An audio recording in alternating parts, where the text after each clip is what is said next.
Sir, V D Satheesan തുറന്നു പറഞ്ഞ ഒരു കാര്യമുണ്ടായിരുന്നു. ആരുമായും രാഷ്ട്രീയ അകൽച്ചകളൊന്നുമില്ലെങ്കിലും അല്ലെങ്കിൽ തന്റെ നിലപാടിലൂന്നിയ ഒരു രാഷ്ട്രീയം മറന്ന് അദ്ദേഹം കളിക്കില്ല എന്നുള്ളൊരു സൂചനയായിരുന്നു അദ്ദേഹത്തിന്റെ ആ പ്രസ്താവന നൽകിയത്. പിന്നീട് സാമുദായിക നേതാക്കൾക്ക് അല്ലെങ്കിൽ ഘടകകക്ഷികൾക്കൊക്കെ സീറ്റ് വിഭജനം നൽകുക അല്ലെങ്കിൽ വകുപ്പ് വിഭജനം നൽകുക എന്ന കാര്യത്തിൽ കോൺഗ്രസും സതീശനും ഒക്കെ ഒരല്പം പ്രതിസന്ധിയിലായിരുന്നു. ലത്തീൻ കത്തോലിക്ക സഭയിൽ ബിഷപ്പിനെ ചെന്ന് സതീശൻ കണ്ടത് ഒരു വലിയ ചർച്ചയായിരുന്നു. ഫിഷറീസ് വകുപ്പിനെ കുറിച്ചുള്ള ചർച്ചകൾക്കാണ് മുഖ്യമന്ത്രി വി ഡി സതീശനും പിന്നാലെ 2 മന്ത്രിമാരും പോയത് എന്ന തരത്തിൽ അത് വലിയ വാർത്തയായിരുന്നു. പക്ഷേ ഏറ്റവും ഒടുവിൽ സ്ഥിരീകരിക്കാത്ത ഒരു റിപ്പോർട്ട് പുറത്തെത്തുന്നത് മുസ്ലിം ലീഗിന് തന്നെയാണ് ഫിഷറീസ് വകുപ്പ്. അബ്ദുൾ ഗഫൂർ തന്നെ ഫിഷറീസ് വകുപ്പ് കൈകാര്യം ചെയ്യും എന്ന രീതിയിലുള്ള റിപ്പോർട്ടുകളും പുറത്തു വരുന്നുണ്ട്. അപ്പോൾ ലത്തീൻ കത്തോലിക്ക സഭയെ ഏത് രീതിയിൽ കോൺഗ്രസ് സമാധാനിപ്പിക്കും എന്ന ഒരു ചോദ്യം അവിടെയുണ്ട്. അതോടൊപ്പം ഞാൻ ചേർത്ത് വയ്ക്കുന്ന മറ്റൊരു ചോദ്യം, ഇത്തരത്തിൽ സാമുദായിക ജാതി സംഘടനകളെയൊക്കെ പ്രീതിപ്പെടുത്തിക്കൊണ്ട് എങ്ങനെയാണ് കോൺഗ്രസിന് ഭരണം മുന്നോട്ട് കൊണ്ടുപോകാൻ സാധിക്കുക? അങ്ങനെ മുന്നോട്ട് കൊണ്ടുപോകാൻ സാധിക്കില്ല. യു ഡി എഫിനെ കുറിച്ച് പൊതുവായിട്ടുള്ള ഒരു ആരോപണം പണ്ട് മുതലേ ഉള്ളത്, അത് ഭൂരിപക്ഷ സമുദായങ്ങൾ ഉന്നയിക്കുന്നത് അതൊരു ജാതി മത ഫെഡറേഷനാണ് എന്നുള്ളതാണ്. എൽ ഡി എഫ് ഇപ്പോഴത് വീണ്ടും പറയാൻ ആരംഭിച്ചിട്ടുണ്ട്. പക്ഷെ അവരൊക്കെ ജാതി മതം നോക്കിയിട്ട് തെരഞ്ഞെടുപ്പിൽ സ്ഥാനാർത്ഥികളെ നിർത്തുകയും കോൺഗ്രസ് മതേതരമായി സ്ഥാനാർത്ഥികളെ നിർത്തുകയൊക്കെ ചെയ്ത ചരിത്രം അതിന് ഏറ്റവും വലിയ ഉദാഹരണമാണ് പി ടി തോമസിന്റെ മരണശേഷം തൃക്കാക്കരയിൽ നടന്ന ഉപതെരഞ്ഞെടുപ്പ്. മരണത്തിൽ പോലും ക്രിസ്ത്യൻ സമുദായത്തെ വെല്ലുവിളിച്ച ആളായിരുന്നു പി ടി തോമസ്. ക്രിസ്ത്യാനികൾക്ക് ഭൂരിപക്ഷമുള്ള ആ മണ്ഡലത്തിൽ ക്രിസ്ത്യാനിയല്ലാത്ത പി ടി തോമസിന്റെ ഭാര്യ ഉമാ തോമസിനെ യു ഡി എഫ് നിർത്തിയപ്പോൾ ക്രിസ്ത്യൻ പശ്ചാത്തലമുള്ള ഡോക്ടറെ ആണ് മതവും ജാതിയും ഒക്കെ പറഞ്ഞ് എൽ ഡി എഫ് നിർത്തിയത്. അതവിടെ ഇരിക്കട്ടെ, പിന്നെ എന്ത് സംഭവിച്ചു എന്ന് ചരിത്രം നമ്മുടെ മുന്നിൽ ഉണ്ട്. പക്ഷേ വി ഡി സതീശനെ കുറിച്ചുള്ള ഒരു പ്രതീക്ഷ നമ്മൾ ഈ പരിപാടിയിൽ തന്നെ നമ്മൾ ഉൾപ്പെടെ പലരും പറഞ്ഞിട്ടുള്ളത്, അദ്ദേഹം മതജാതി വിഭാഗങ്ങളുടെ തിണ്ണ നിരങ്ങുന്ന ആളല്ല. താൻ അങ്ങനെ പറഞ്ഞിട്ടില്ല എന്ന് സതീശൻ ഇന്ന് പറഞ്ഞത് ഈ തെരഞ്ഞെടുപ്പിന് മുമ്പ് ഈ തിണ്ണ നിരങ്ങുന്നതായിട്ട് കാര്യമുള്ളൂ എന്ന അർത്ഥത്തിലാവും. തെരഞ്ഞെടുപ്പ് കഴിഞ്ഞു, വൻ ഭൂരിപക്ഷത്തിൽ അധികാരത്തിൽ വന്നു. ഇപ്പോൾ അദ്ദേഹം ബിഷപ്പിനെ കാണാൻ പോയി. ശിവഗിരി മഠത്തിലെ സന്യാസിമാരും തിരുവനന്തപുരത്തെ ജാതി മത മേലധ്യക്ഷന്മാരും ഒക്കെ അദ്ദേഹത്തെ വന്നു കണ്ടു. എല്ലാ വിഭാഗം ജനങ്ങളുമായും താൻ ചർച്ച നടത്തും, ആരെയും മാറ്റി നിർത്തിയിട്ടില്ല. തന്നെ ചീത്ത പറഞ്ഞവരെ പോലും, അത് ആരാണ് എന്ന് കേൾക്കുന്നവർക്ക് നല്ല ബോധ്യമുണ്ട്. അത് വെള്ളാപ്പള്ളി നടേശനാണ് ഒരാൾ, സുകുമാരൻ നായരും അതിൽ പെടുന്ന ആളാണ്.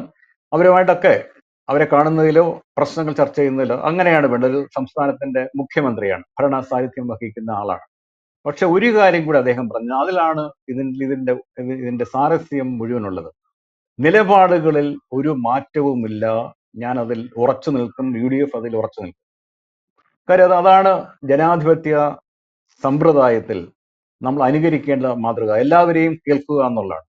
എല്ലാവർക്കും പ്രാതിനിധ്യമുള്ള സർക്കാരാണ് നമ്മൾ ഭരിക്കേണ്ടത്.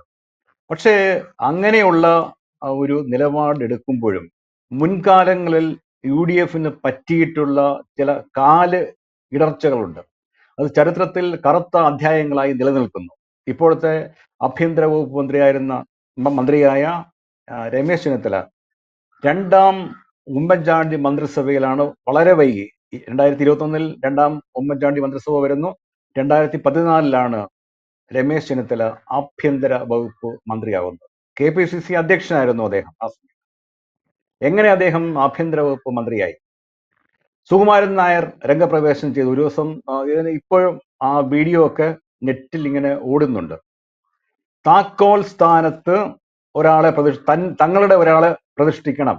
കാര്യം തെരഞ്ഞെടുപ്പ് സമയത്ത് AICC പ്രതിനിധി തനിക്കൊരു വാഗ്ദാനം നൽകിയിട്ടുണ്ട്. ഒരാളെ, ഒരു നല്ല നായരെ താക്കോൽ സ്ഥാനത്ത് എടുക്കും എന്ന് നൽകിയ വാഗ്ദാനം പാലിച്ചില്ലെങ്കിൽ വലിയ പ്രത്യാഘാതം ഉണ്ടാകും എന്ന് അദ്ദേഹം മൈക്ക് വെച്ചൊരു യോഗത്തിൽ പറഞ്ഞു. സത്യത്തിൽ രമേശ് ചെന്നിത്തലയുടെ രാഷ്ട്രീയ ജീവിതം മൊത്തം അസാധുവാക്കുന്ന പ്രസ്താവനയായിരുന്നു അത്. ഒരു സാമുദായിക നേതാവിന്റെയും സ്പോൺസർഷിപ്പ് ഒന്നും രമേശ് ചെന്നിത്തലയ്ക്ക് ആവശ്യമില്ല. രാഷ്ട്രീയ കാരണങ്ങളാലാണ്, ഒരുപക്ഷെ KPCC അധ്യക്ഷനായിരുന്നുകൊണ്ടായിരിക്കാം അദ്ദേഹത്തെ അന്ന് മന്ത്രിയാക്കാരുന്നത്. എന്തായാലും അങ്ങനെ ഒരു പ്രതിച്ഛായ തനിക്ക് ഉണ്ടാകും എന്നുള്ള ഭയം രമേശ് ചെന്നിത്തലയെ വേട്ടയാടിയിരുന്നു. അതുകൊണ്ട് മന്ത്രിസഭ പുനഃസംഘടനയാണ്, ഇതുമായിട്ട് ബന്ധമില്ല എന്ന ഒരു ഒരു ഒരു സ്റ്റോറി ഉണ്ടാക്കിയിട്ടാണ് 2014 രമേശ് ചെന്നിത്തല ഉമ്മൻചാണ്ടി മന്ത്രിസഭയിൽ ആഭ്യന്തര വകുപ്പ് മന്ത്രിയാവുന്നത്. അപ്പൊ അതിന് ശേഷവും വലിയ പ്രശ്നങ്ങൾ ഈ മന്ത്രിസഭയ്ക്ക്, അത് UDF മന്ത്രിസഭകൾ വരുമ്പം മുഴുവനും അങ്ങനെയാണ്. NSS ഒക്കെ ഉണ്ടാക്കിക്കൊണ്ടിരിക്കുന്ന ചരിത്രമുണ്ട്. അത് സഭകളും പ്രശ്നങ്ങൾ ഉണ്ടാക്കിയിട്ടുണ്ട്. മുഴുവൻ കാര്യങ്ങളിലും കൈ കടത്തും. അത് അന്ന് സുകുമാരൻ നായരെ പ്രകോപിപ്പിച്ച ചില കാര്യങ്ങളെ കുറിച്ച് നെറ്റിൽ സെർച്ച് ചെയ്ത് കഴിഞ്ഞാൽ അത് രേഖകൾ അവിടെ തന്നെയുണ്ട്. അദ്ദേഹത്തിന്റെ മകൾക്ക് MG സർവകലാശാലയിൽ ശാലയുടെ വൈസ് ചാൻസലർഷിപ്പ് നൽകാമെന്ന് ആരോ പറഞ്ഞിരുന്നു അത്രേ, അല്ലെങ്കിൽ അങ്ങനെ അദ്ദേഹത്തിന് മോഹമുണ്ടായിരുന്നു അത്രേ. അത് നടക്കാത്തതിന്റെ ദേഷ്യം കൂടെ അദ്ദേഹം തീർത്തതാണ് എന്നും പറയുന്നുണ്ട്. പക്ഷേ അത് അത് അത് അന്ന് വിദ്യാഭ്യാസ വകുപ്പ് മന്ത്രിയും മുസ്ലിം ലീഗിലെ PK അബ്ദുൾ റബ്ബായിരുന്നു. ഒരു കാരണവശാലും ഈ നിർദ്ദേശം അംഗീകരിക്കാൻ പറ്റില്ല എന്ന് കടുത്ത നിലപാട് അദ്ദേഹം എടുത്തു. ഇപ്പം UDF അധികാരത്തിൽ വരുമ്പോൾ ഈ NSSഉം SNDPയും ഒക്കെ ആവശ്യപ്പെട്ടത് പ്രധാനപ്പെട്ട കാര്യം എന്താണ് എന്ന് നമുക്കെല്ലാം അറിയാം. ഒരു കാരണവശാലും ഇന്ത്യൻ യൂണിയൻ മുസ്ലിം ലീഗിന് വിദ്യാഭ്യാസ വകുപ്പ് നൽകാൻ പാടില്ല. ആ നിർദ്ദേശം സതീശൻ പറഞ്ഞ പോലെ ഞങ്ങൾക്ക് ഉറച്ച നിലപാടുണ്ട്. ആ നിർദ്ദേശം അവർ പരിഗണിക്കുക പോലും ചെയ്യാതെ പ്രാഥമിക റൗണ്ടിൽ തന്നെ തള്ളിക്കളഞ്ഞു. ഇപ്പോൾ തന്നെ ലത്തിൻ കത്തോലിക്കർ ആവശ്യപ്പെട്ടിരുന്നത് തങ്ങളുടെ M വിൻസെന്റിനെ മന്ത്രിയാക്കണം എന്നായിരുന്നു. അത് UDF സ്വീകരിച്ചില്ല. അതിനുശേഷം RSPയിൽ നിന്ന് ഒരു ലത്തീൻ കത്തോലിക്കനുണ്ടായി, ഷിബു ബേബി ജോൺ ആണ്. അദ്ദേഹം പ്രതിജ്ഞ ചെയ്തത് ഈശ്വരനാമത്തിലല്ല സഗൗരവം ആണ്. CP ജോൺ അങ്ങനെ തന്നെയായിരുന്നു. അതുകൊണ്ടായിരിക്കാം വലിയ ലത്തീൻ ബിഷപ്പുമാർക്കൊന്നും അദ്ദേഹത്തോട് അത്ര താല്പര്യം ഉണ്ടായിരുന്നില്ല. പക്ഷെ ഏറ്റവും അവസാനം നടത്തിയ ചർച്ചയിൽ ഈ വകുപ്പുകൾ, ഫിഷറീസ് വകുപ്പ് ലീഗിനാണ് നൽകിയത് എന്ന വാർത്ത വന്നതിന് ശേഷമാണ് ഇവർ കടുത്ത നിലപാടെടുത്തു. ഒരു കാരണവശാലും ആ വകുപ്പും ലീഗിന് കൊടുക്കാൻ പാടില്ല.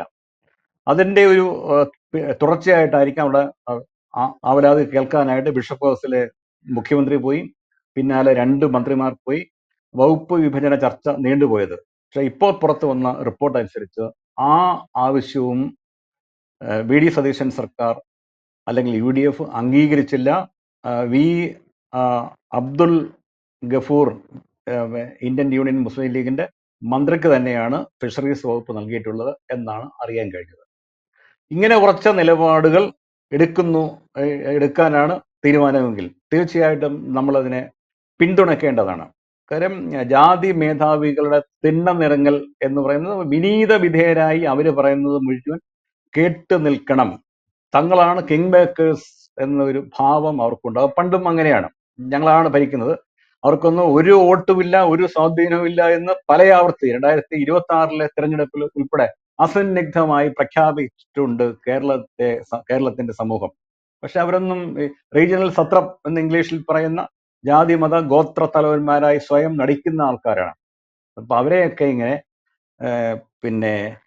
നേരിട്ട് ചീത്ത പറയാതെ ചർച്ചയൊക്കെ നടത്തി കാര്യങ്ങളൊക്കെ പറഞ്ഞ് ബോധ്യപ്പെടുത്താൻ ശ്രമിക്കുകയും ബോധ്യം വന്നില്ലെങ്കിൽ സ്വന്തം തീരുമാനങ്ങൾ ഉറച്ചു നിൽക്കുകയും ചെയ്യുന്ന ഈ പ്രവർത്തന ശൈലി എനിക്ക് ഇഷ്ടപ്പെട്ടു. പക്ഷെ ഇത് തുടക്കം മാത്രമാണ്. ഒരാഴ്ച പോലും മന്ത്രിസഭ എത്തിയിട്ടില്ല. എത്രയോ കാര്യങ്ങൾ ഇവരൊക്കെ പിടിമുറക്കുന്ന കാര്യങ്ങൾ, നേരത്തെ പറഞ്ഞ കേരള സർവകലാശാല ഉൾപ്പെടെയുള്ള കേരളത്തിലെ മുഴുവൻ സർവകലാശാലകളിലെയും VC നിയമനങ്ങൾ, VC നിയമനങ്ങൾ ഇനി വരാനിരിക്കുന്നു. അവിടെ കൊണ്ട് തീരുന്നില്ല. ഇവര് മുഴുവനും ജാതി മത സംഘടനകളുടെ മുഴുവനും ഉള്ളതാണ് ദേവസ്വം ബോർഡ് അംഗങ്ങളുടെ നിയമനങ്ങൾ. തിരുവിതാംകൂർ ദേവസ്വം ബോർഡിന്റെ ചരിത്രത്തിൽ ഇന്നേ വരെ ഒരു സ്ത്രീയെ അധ്യക്ഷയാക്കിയിട്ടില്ല, ഒരു ദളിതനെ അധ്യക്ഷനാക്കിയിട്ടില്ല. അങ്ങനെയൊക്കെ ചരിത്രപരമായ തീരുമാനം VD സതീശൻ ഗവൺമെന്റ് എടുക്കുമോ എന്ന കാര്യത്തിൽ എനിക്ക് സംശയമുണ്ട്. ഞാൻ അങ്ങനെ വിശ്വസിക്കുന്നുമില്ല. അപ്പൊ ഇങ്ങനെയുള്ള ഒട്ടേറെ നിയമനങ്ങൾ, ഈവൻ സർവകലാശാല സിൻഡിക്കേറ്റുകൾ മുഴുവൻ, സിൻഡിക്കേറ്റ് അംഗങ്ങളുടെ നിയമനങ്ങൾ വരുമ്പോഴൊക്കെയാണ് ഇവര് തലപൊക്കുന്നത്. ഇവരൊക്കെ PSC അംഗങ്ങളുടെ നിയമനങ്ങൾ വീതം വെപ്പാണ്. രാഷ്ട്രീയ പാർട്ടികൾ വീതം വെക്കുന്നു. വീതം വെച്ച് കിട്ടുന്ന സീറ്റുകളിൽ ജാതി മത മേധാവികൾ നോമിനികളെ വെക്കുന്നു. വലിയ രാഷ്ട്രീയ അഴിമതിയാണ്. ഇതിനൊക്കെ ഒരു സുപ്രഭാതത്തിൽ പുതിയ സർക്കാർ തടയിടുമെന്ന് കേരളത്തിലെ ഈ അരിയാഹാരം കഴിക്കുന്ന ഒരു മലയാളിയും വിശ്വസിക്കുന്നില്ല. പക്ഷെ ചില മാനദണ്ഡങ്ങളും നിയന്ത്രണങ്ങളും ഇതിൽ അത്യാവശ്യമാണ്. ഒരു കാരണവശാലും ഇവരുടെ മുന്നിൽ പോയി കുമ്പിട്ട് അവർ പറയുന്നതെല്ലാം കേട്ട് ഭരണം നടത്താനാണ് ഭാവമെങ്കിൽ ജനങ്ങൾക്ക് ഇപ്പം നല്ല ബോധ്യമുണ്ട്, നല്ല വിവരമുണ്ട്. ജൻസി തലമുറയൊന്നും ഒരു രാഷ്ട്രീയ പാർട്ടികളുടെയും നിയന്ത്രണത്തിന് നിൽക്കുന്ന ആൾക്കാരല്ല. നിശബ്ദരായി വോട്ട് ചെയ്യുന്ന ഒരു വിഭാഗമുണ്ട്, 10% പേര്. അവരെല്ലാം ഇത് കാണുന്നുണ്ട്. അവരൊന്നും ഇതൊന്നും അംഗീകരിക്കില്ല. ആ ബോധ്യം മുഖ്യമന്ത്രിക്കുണ്ട് എന്നാണ് ഈ നടപടികളിൽ നിന്ന് എനിക്ക് മനസ്സിലാക്കാൻ കഴിഞ്ഞിട്ടുള്ളത്. അത്രയും നന്ന് എന്ന് മാത്രം നമുക്കിപ്പോൾ പറയാം. യെസ്, പ്രദീപ് സാർ സൂചിപ്പിച്ചത് ഒരു വലിയൊരു മാറ്റത്തെ കുറിച്ചാണ്. അത്തരത്തിൽ വലിയ ചില ഉറച്ച നിലപാടുകൾ, തീരുമാനങ്ങൾ എടുക്കാൻ UDF സർക്കാരിന് അല്ലെങ്കിൽ സതീശൻ സർക്കാരിന് സാധിക്കുമോ എന്നത് ഒരു വലിയ ചോദ്യമാണ്. അത്തരത്തിലുള്ള ഒരു ആർജവം മുഖ്യമന്ത്രി VD സതീശന്റെ ഭാഗത്തു നിന്നുണ്ടാകുമോ? ഉണ്ടായാൽ തന്നെ എത്രത്തോളം അദ്ദേഹത്തിന് അത് UDF-നകത്ത് പ്രാക്ടിക്കലാക്കാൻ പറ്റും എന്നതൊക്കെ ഒരു വലിയ ചോദ്യമാണ്.